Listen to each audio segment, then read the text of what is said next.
Hi families, it's Mal from Old Hickory Boulevard. We miss you guys.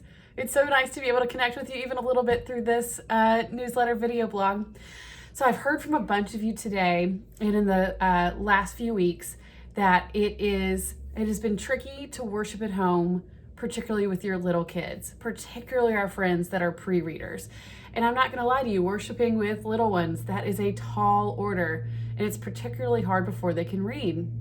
And so I know that you don't have access to kids' church right now and you're doing it on your own. So I thought maybe I could give you some practical tips, some encouragement for your heart, and then one little challenge for you to take into your week as we continue to worship from home. And even as we consider what it looks like to come back, but maybe not have kids programming for a little bit, what are the ways that we can parent even our littlest ones and model what worshiping looks like? So let me give you some quick practical ideas.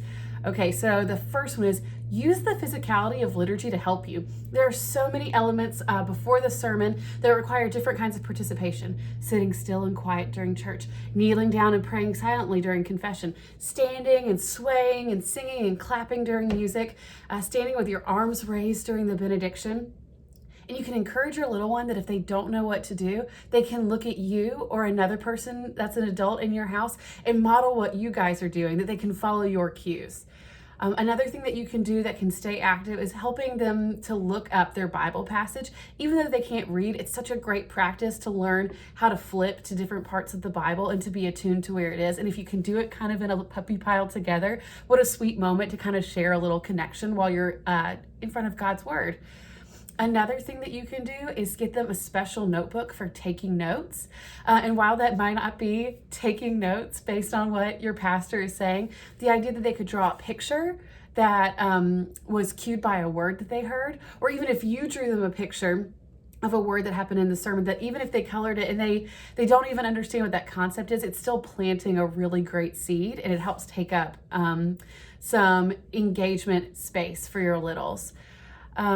So you can draw them a picture, use the kids' bulletin and the sermon quiz. Here's a trick, is try to save that for the sermon time. The liturgy has a lot of physicality and a lot of up and down, and the music is naturally really engaging for a kid's mind. So if you save some of these more still, focused, crafty, like activities like the sermon quiz, save that for the sermon. That could be a really great way to have them engaged during a more quiet and still time.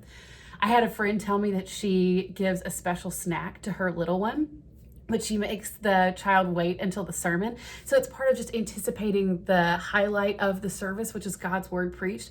And so she gets this little snack right there and she has to eat it really quietly, but it's part of just helping her build anticipation to this really exciting moment. So since the sermon is the stillest part of the service, be prepared ahead of time with activities or a bag that help them engage in worship, but on their level. So here are some of the things that you can prepare ahead of time. One thing to prepare ahead of time is the idea of maybe getting dressed for church, not to impress anyone, but to signal to kids that this matters. I'm the least formal girl in the world, but I do like the idea of being able to get dressed to kind of signal even to myself, or for you guys to signal to your little kids that this is a really important time together. Now, again, it doesn't have to be Sunday best. Maybe they get to choose their favorite outfit, and that might be a jersey of a player they really like, or an Elsa dress, but something that just really signals that this is a really special day together. Some supplies to get together. They can have their Bible, a notepad that's just special just for Sundays, pens, crayons, markers, that little snack. I even had a mom tell me that she lets her daughter, her really young daughter, have her Jesus Storybook Bible. So then when she runs through all of her activities, then she gets to look at her Jesus Storybook Bible pictures quietly with them. So she's still engaging in worship, but she's doing it at her very particular 4-year-old level. This mom said, we have all of these activities gathered on the couch, ready to go. And so she's ready to be fully engaged. And it helps give them options as well. Littles getting to choose which thing they do ahead of time and then get to make that choice as they run through their activities is a great way to give them a little bit of ownership during worship. Okay, so those were some practical tips. Here's the trick, is that it is hard. It just is hard. 4 is not a bad thing. 4-year-olds are wonderful things, but it's tough for a 27-minute sermon. And that does not signal that you're doing anything wrong or that they're even doing anything wrong. It just is hard. So I want to encourage you that kids pushing back or needing to use some consequences or needing to try different tactics to get them to be with you during the worship service does not mean you're doing anything wrong. Love and discipline go hand in hand. It will include challenges, but it's part of raising up the next generation to know and love Jesus and his church.